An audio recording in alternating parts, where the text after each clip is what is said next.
Welcome back, guys. If you've visited the channel before, you know this is the Small Engine Wizard.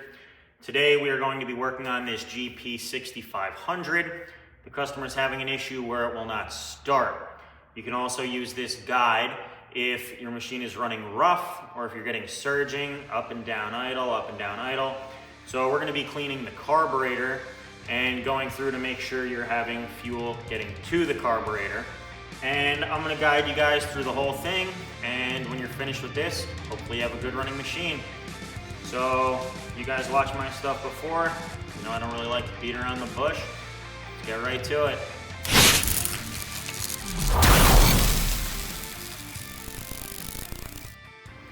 So the first thing we want to do here is get this airbox cover off.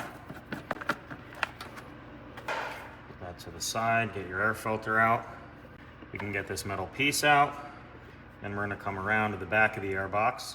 Then we have to take this line off of here, because we're gonna be removing this whole airbox. You can just put that up to the side somewhere. And then there's a bolt over here. We have to remove that. Put this in a safe spot. And at this point, we can also remove this piece here. And you could just let that hang. So back to the front of the machine, these two nuts are gonna come out. The one on the left is a little tricky to get to, and then this whole airbox will pull off. So now at this point, make sure your fuel is shut off. There's usually a little sticker here that tells you which way is on, which way is off. So at this point, we can remove the fuel line. It's probably best to use pliers. They are a little tough to get sometimes. There we go. So now at this point, actually what I like to do is I like to see if we're getting a flow of fuel. And you see, that's a good flow. If you're not getting a good flow, then you might just have a clog in either the filter or somewhere in the tank, in the line. So if you're not getting a flow, you might not even have to clean the carburetor at all. But we're gonna be covering that because, of course, we have a fuel issue, so we're gonna have to go through this carburetor because apparently we're getting a good flow here. So at this point, what you wanna do is just pull that carburetor out just a little bit, and then we can slip off that spring, and we can slip off the linkage, and then it'll come right off. So we actually wanna drain this so we don't get fuel all over the place. This is our drain down here. Can unscrew that.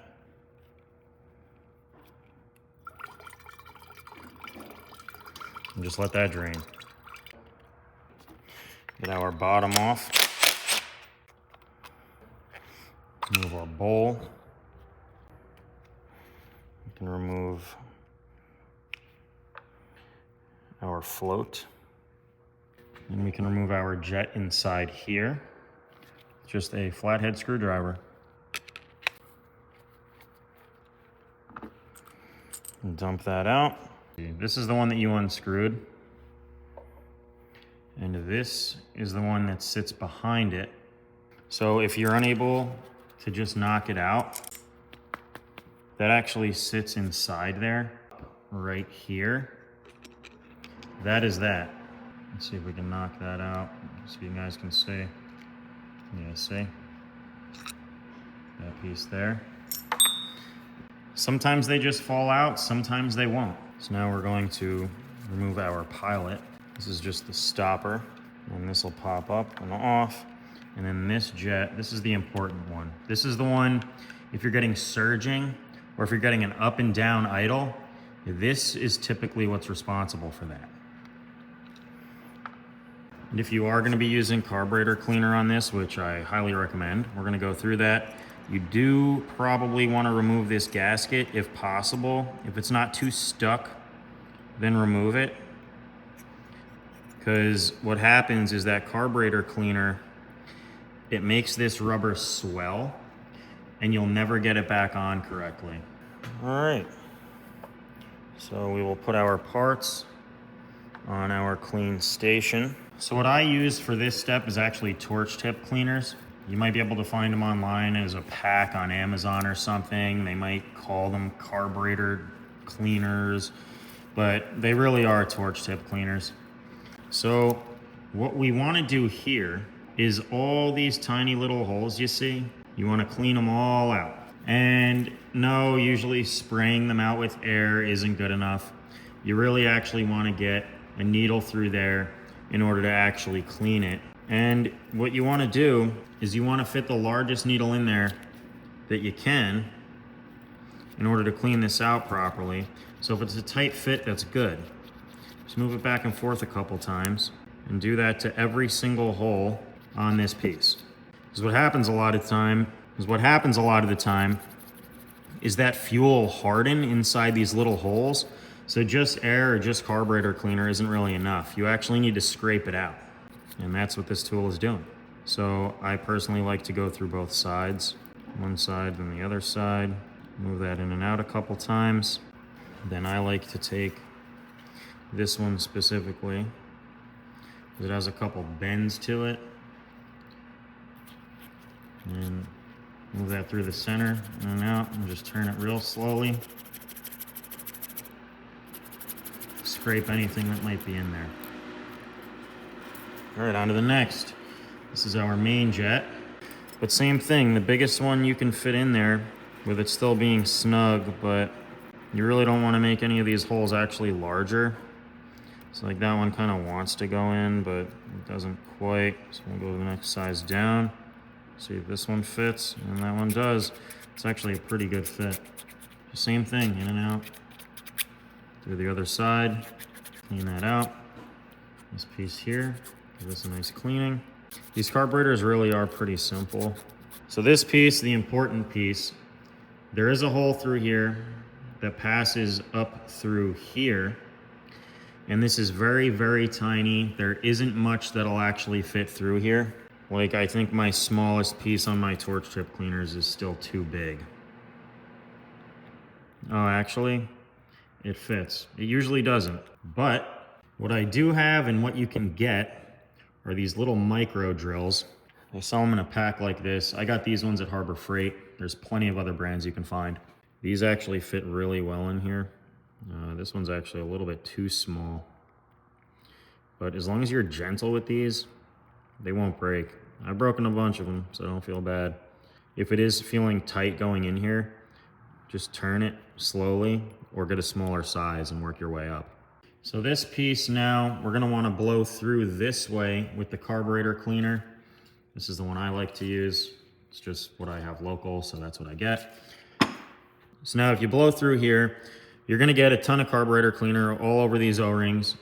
These do rip very often, so I try not to mess with them if I don't have to. So I don't take them off. But what I do is right after you spray, have a paper towel handy and just dab them real quick so we can limit the swelling on these O-rings so it actually goes back into where it's gotta go back into. We'll give that a spray through there. And then we can dry this off the best we can real quick. So now if you sprayed this away from your machine, that's pretty ideal. We're just gonna go through all these pieces. And this piece, I will spray through. And then I hold my finger over the other side so we can get all those holes cleared. And then you can do the other way also.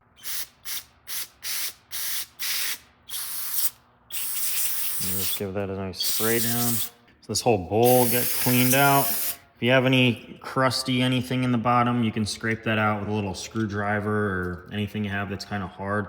And you want to scrape anything any hard fuel deposits you see. This one's pretty clean, so we don't have to do any of that. And same with our float. We'll clean this. Need a new can. We'll spray this. Kind of same deal with this rubber tip on this needle. You want to dry that off quick so this doesn't swell. And of course, use a clean paper towel. So now carburetor.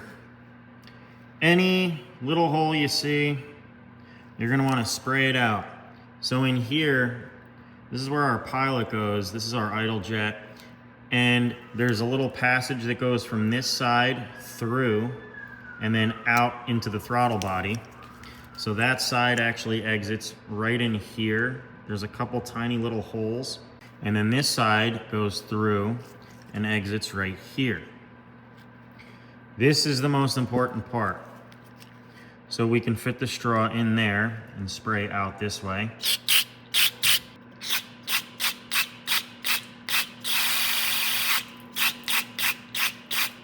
You really want to clean that out good.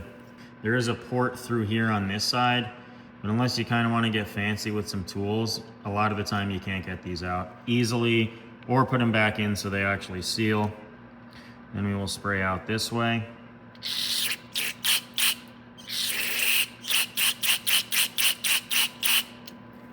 And then the same thing, we're gonna spray in this way.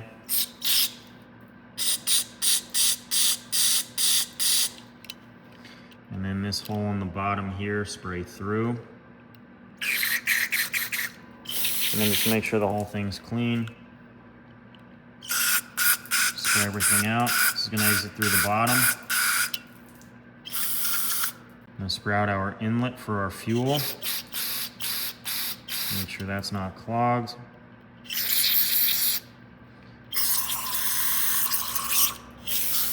And then just give the whole thing a nice washing out. And you got one on the other side. Spray it through. All right, let's reassemble this. So we can start at the bottom side. So this emulsion tube, that's what it's called. It goes in with the skinny side going inward like this. Put it down, because it always pokes through the center of the throttle body. Then this main jet will slide in, and you can tighten that up. Make sure it's tight. Don't just leave it resting in there. So our gasket can go on. If it shrank a little bit, or if it swole a little bit, no big deal, as long as it sits in there. If it shrank, you can spray it with a little bit of carburetor cleaner. It'll make it get a little bit larger. If it's way too big, you can hit it with a little bit of heat, like a heat gun. I probably wouldn't use an open flame on this because it'll probably ruin the gasket. I mean, if you're careful and you know what you're doing, you could do it. But otherwise, a little bit of heat will make it shrink back down just a hair. So now our float will go in. Our needle goes into this hole, just like this. And then our pin will get pushed through there so it secures this float. Okay, so this bowl will go on like this. So it ends up facing the outside of the machine because the carburetor slips on this way onto the machine. So if we do need to drain, we have our drain towards the outside. I already sprayed this piece out. Make sure you spray this out, save that O-ring. If your O-ring's real dry, you can put a little bit of grease on there to help it sit into its location. And this will get tightened up. Not too crazy tight. Don't crank down on that. It will break something. So now for our idle jet, our pilot jet. So these O-rings, if they're looking real dry or a little bit crusty, same thing. You can put a tiny bit of grease on there. This is really just supposed to drop down in here with minimal force. So if it doesn't, you want to add a little bit of grease. This one is not, so we're going to have to add a little bit of grease. Now, when I tell you a little bit of grease, I mean you want to put the tiniest bit on each of these O-rings and really just spread it out. And just make sure it's just like the tiniest bit wet on each of these O-rings. We don't want to clog anything or get that grease anywhere it doesn't need to be. And then boom, it'll slip right in. This piece goes back on the top. That's our retainer for that.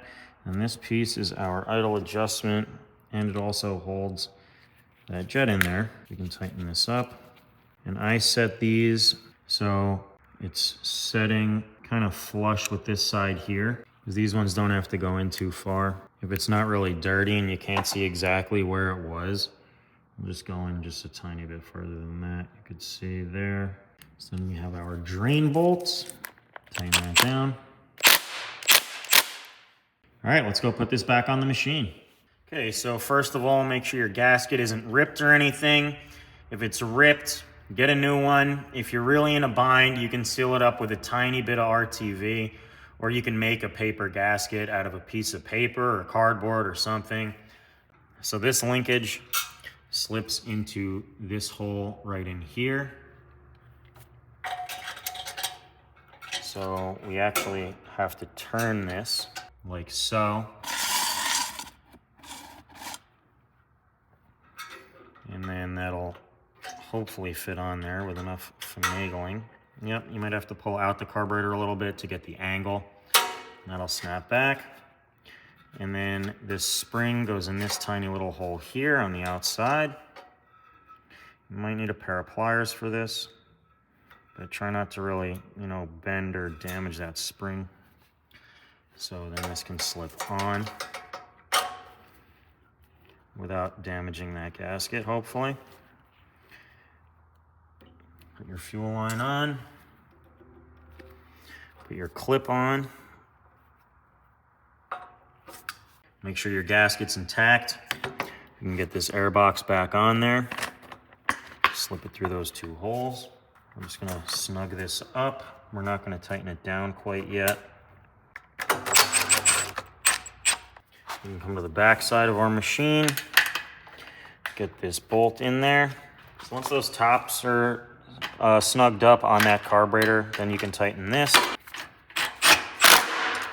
We can fit our lines back on.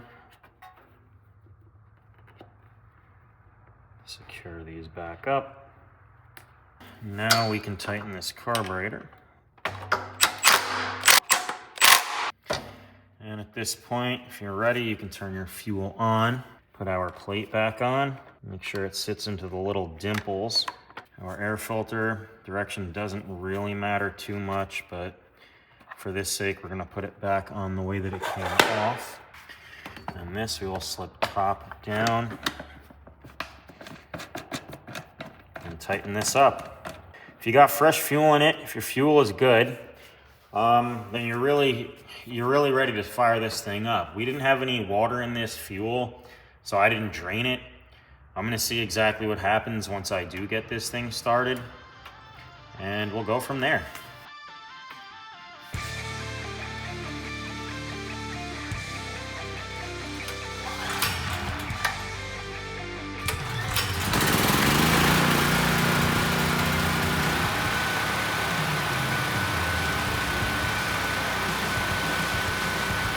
So as you guys saw, this machine fired right up.